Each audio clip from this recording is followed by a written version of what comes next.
अस्सलामुअलैकुम। काफ़ी दोस्तों ने कमेंट करके ड्राया था कि कायनात बस की सर्विस है आपने डायरेक्टली ले ली है और यहाँ पर ये इसकी सर्विस जो है वो इतनी बेहतर नहीं होती या कोई इसका आरामदेह नहीं होता सफ़र। लेकिन अल्हम्दुलिल्लाह ये मैं कायनात बस के अंदर मैं सफ़र कर रहा हूँ इस्लामाबाद के लिए और ये इनकी डाइनिंग का हाल है और हमें कंपनी की तरफ से खाना वगैरह दिया गया है और बेहतरीन साफ़ सुथरा निज़ाम है इन लोगों का और यहाँ पर खिदमत के लिए लोग मौजूद हैं। और अभी मैं बाहर चलता हूँ, आपको मज़ीद दिखाता हूँ इस सिलसिले में कि इन लोगों की जो जहाँ पर स्टे ये लोग करवाते हैं वो जगह ही कैसी हैं वो मैं आपको दिखाता हूँ। ये देखिए मैं जहाँ से निकल रहा हूँ ये इनका स्टे रूम है, यहाँ पर स्टे करते हैं हम लोग। ये हमारी गाड़ी खड़ी हुई है, ये वाली बस खड़ी हुई है पीछे आप देख रहे हैं, ठीक है। तो मैं तो इसको थम अप करूँगा कि वाकई इनकी कायनात वालों की जो सिस्टम है जो मुझे पसंद आया है।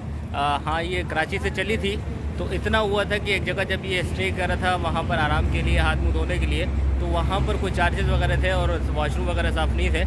अलबत्ता बाकी जो इनकी अपनी जो स्टेइंग प्लेस है जहाँ पर अली बाबा के नाम से है, ये ऊपर मैं आपको नाम भी बता देता हूँ, ये इनका ये है और ये बिल्कुल साफ़ सुथरा माहौल है और इनके जो जितने भी लोग हैं तो मुझे काफ़ी बेहतर लगी है इनकी सर्विस।